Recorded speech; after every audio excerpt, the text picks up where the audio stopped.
Gather around the FODMAP paintings, children, because today I'm going to share with you my IBS, maybe SIBO story. It's been a while since I told this story here on this channel, and like I hope any other human being, I have learned a few more things in my additional trips around the sun. And speaking of which, today is the perfect day to share this because today is my birthday.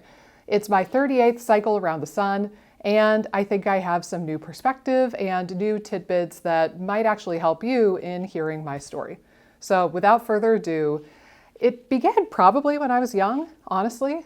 It's so hard to say because we don't remember our childhood perfectly, and we certainly didn't pay attention to our health and our medical well-being.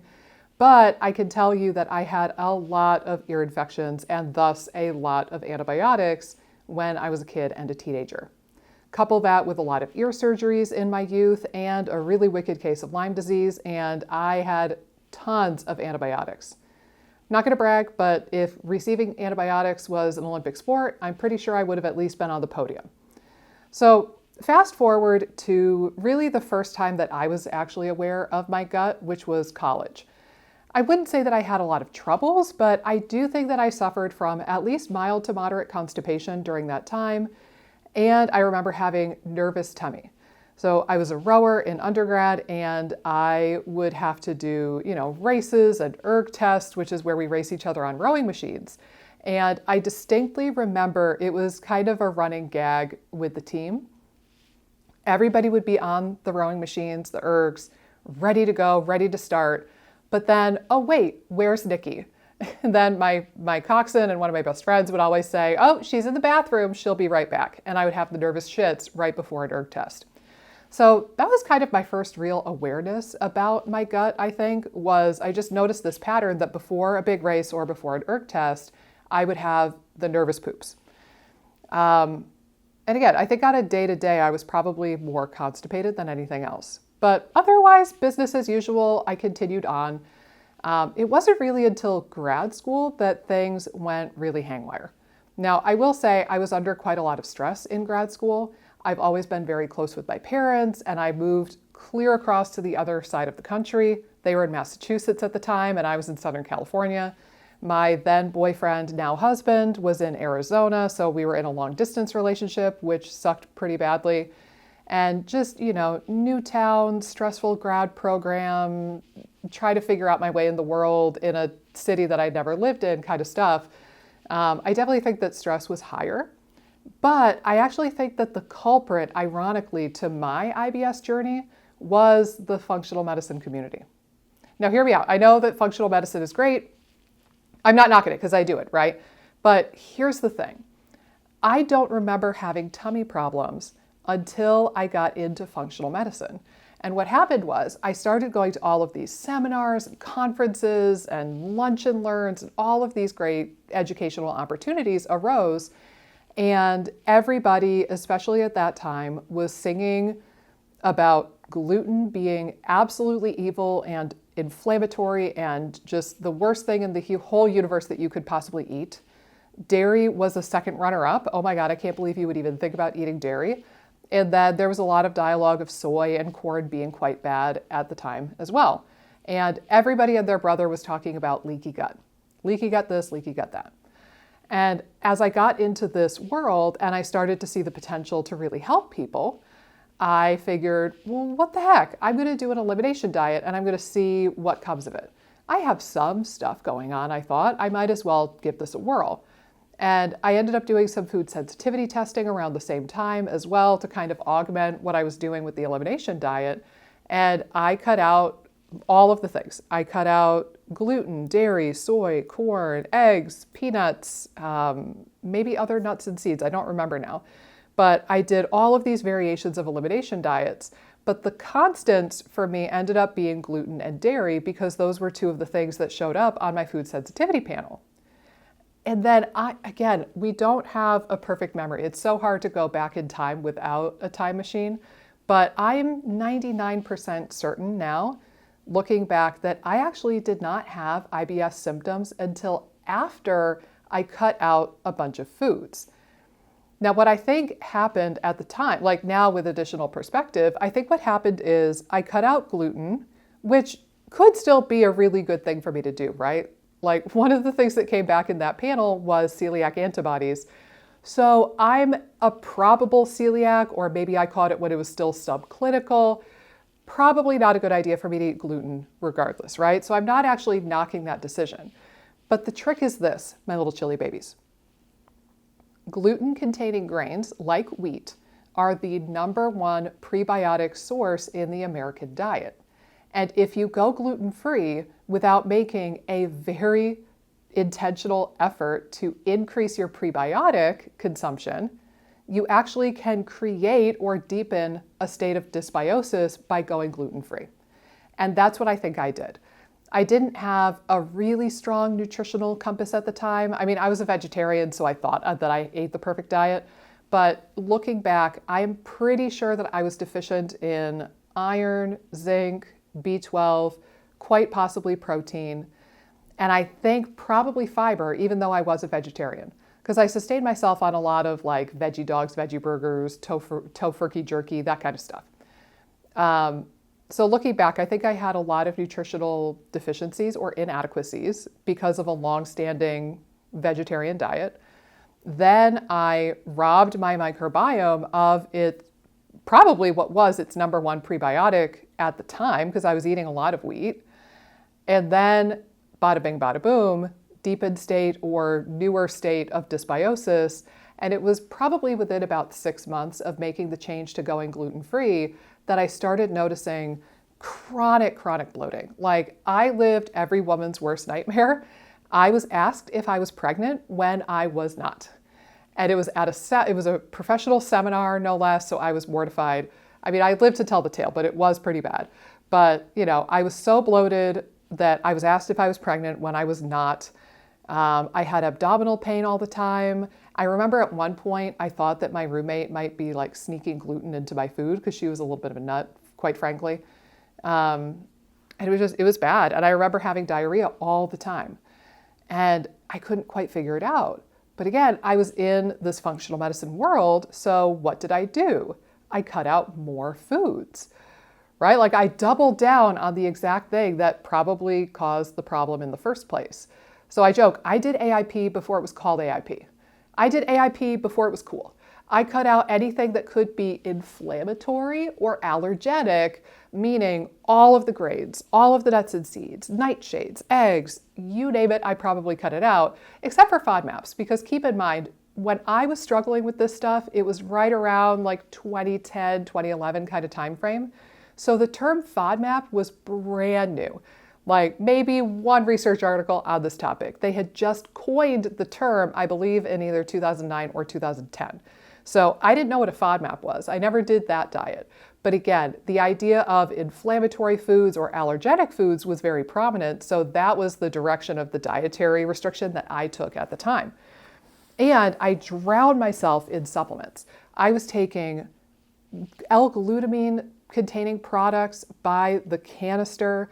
I lived off of something called Repairvite, which is Apex Energetics' version of a leaky gut product. It tastes wretched. I probably spent $3,000 on Repairvite alone in that time frame. Then, you know, as they came out with new shiny things, I tried all of the new shiny things. So I remember when Datis Karazian got really into glutathione, I bought the glutathione, you know? And when Karazian got into turmeric and resveratrol, I bought boatloads of their turmeric and resveratrol products to try. And, you know, I did antimicrobials, although a little bit more lightly than a lot of you have done.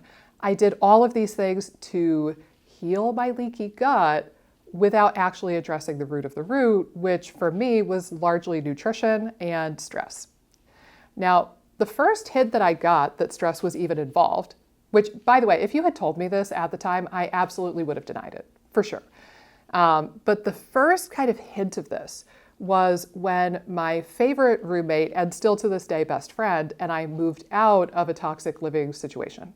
So as I briefly said, our other roommate was difficult to live with at times. And the other roommate and I decided to move out on our own. And I remember distinctly within maybe a week or two of getting out of that living situation and living with my favorite roommate, my best friend only, my IBS symptoms were decreased by easily 50%. And I was kind of flabbergasted. It's like, whoa, what is this? This is kind of crazy. I would not say that I put two and two together enough that I looked at other stressors in my life at the time, but I definitely noticed that at the time. Then the next wave of me realizing that stress was a big factor for me was when I moved from California to Arizona to be with my then fiance, now husband.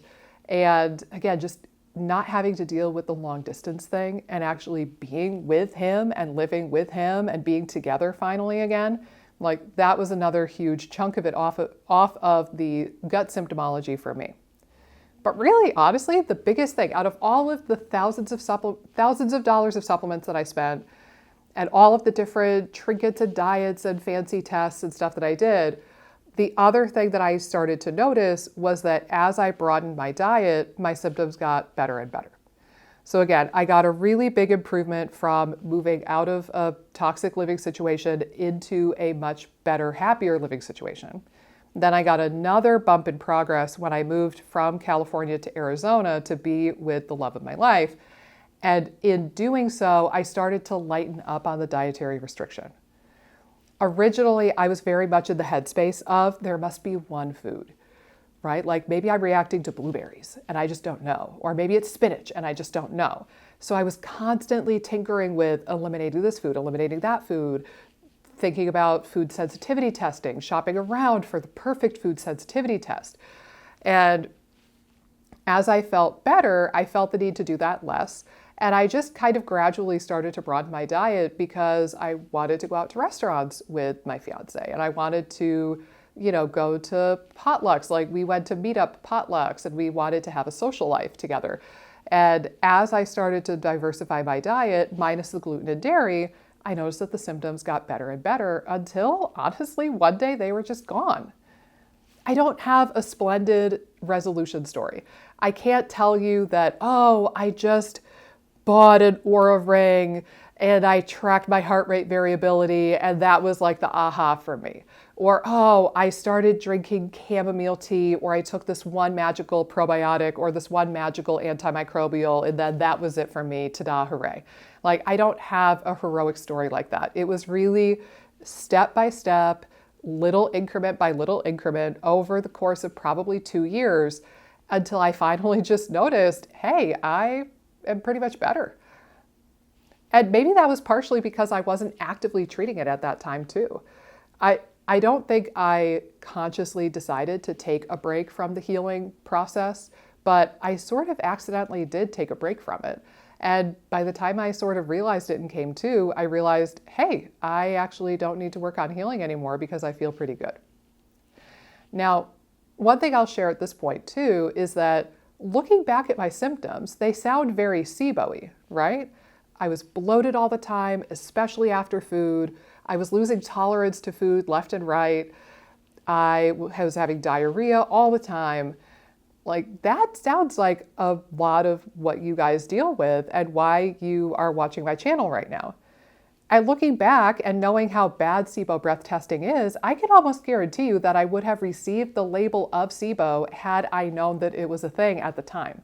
But luckily for me, nobody was talking about FODMAPs and nobody was talking about SIBO in 2010. Even the functional medicine seminars. I went to the IFM GI seminar. I went to all of Karazian's classes. I went to a lot of different classes. Nobody was talking about SIBO. And I'm actually really grateful for that. I think that if I got sucked into the SIBO space and I got sucked into this idea of me versus them, me versus the bacteria, I need to kill it, I need to starve it, more restriction, more supplements, I don't think I would have gotten better. I think that it had to be this incremental learning journey for me personally. And honestly, I wonder if it's the same for some of you.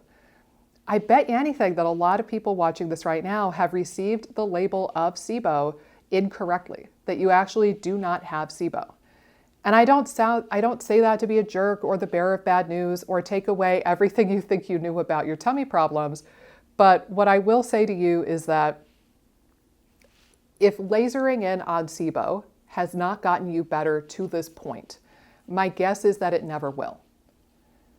Right? Like, So many of you are on the hunt for the perfect amount of dietary restriction, or the perfect antimicrobial, the perfect prokinetic, the perfect biofilm disruptor, the perfect stool test. And I just don't think that that exists for the vast, vast, vast majority of you. I think instead it's going to be a lot of these kind of unsexy things like stress reduction and relationships and sleep and movement and nutrition. Oh, that's actually another point. I totally failed to mention this, but kind of midway through this process for me, another thing that happened is I no longer ate a vegetarian diet. I started really slowly because I had been a vegetarian for 11 years at that point. So I started really slowly. I started with some chicken and turkey and ate that alone just for maybe a couple months or even a year. And then eventually I tried a burger or a steak or something else. And now I'm at a point where I'm just an omnivore. I eat everything. I do eat a couple servings of meat most days. But that was another big thing for me, is that I diversified my diet in the protein and meat department. And again, I really wonder if that was a big thing for me. I wonder if I was B12 deficient or zinc deficient. Yes, despite taking all my supplements and all of my fancy vitamins, I wonder if getting the nutrients from whole foods instead of supplements and vitamins actually made a big difference for me as well. So I am a classic case of a really unsexy resolution to my symptoms. Again, I think a lot of it was stress and relationship related, and a lot of it was nutrition related.